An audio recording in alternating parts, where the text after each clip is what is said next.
Hi, I'm Dr. Adam Frischknecht. I'm a pediatrician with Tanner Clinic at our new Westside location in Clinton.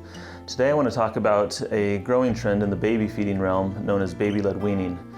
Now I'll start out by saying this really should be called baby-led feeding or baby self-feeding. It really has nothing to do with weaning from breastfeeding, but it has everything to do with how we introduce solids and complementary foods to our children at around 6 months of age. This has been a popular trend outside of the United States for over a decade, but has really grown in popularity in the United States over the last few years. Basically, the concept is that the child is the only one that will ever put food into his or her mouth. And so this is an alternative to the traditional spoon-fed method where solids are introduced in the form of baby cereals, pureed fruits, vegetables, meats, things like that. And as my daughter here demonstrates, this means the end of turning spoons into airplanes when the child is the one in charge of her own feeding. So before we dive into the specifics of baby-led feeding, I want to cover a few general guidelines surrounding the introduction of solids in general.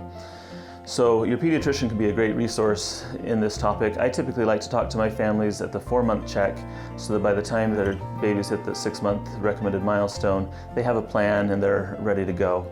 So when we talk about introducing solids, the first thing to think about is readiness. Is my baby ready?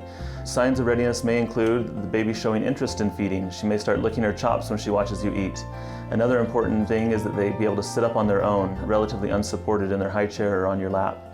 And finally, they really need to have that oral motor coordination so they can move the food from the front of their mouth to the back of their mouth. And so if you're feeding your baby and what you're seeing is her pushing that food out with her tongue every single time, she may need a little bit more time before advancing to solids.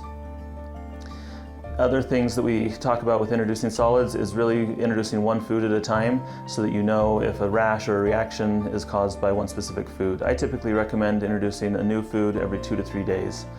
We could spend hours talking about food allergies and early introduction of things like peanuts and eggs. Those are really better topics to talk about one-on-one with your pediatrician with your child's individual needs in mind.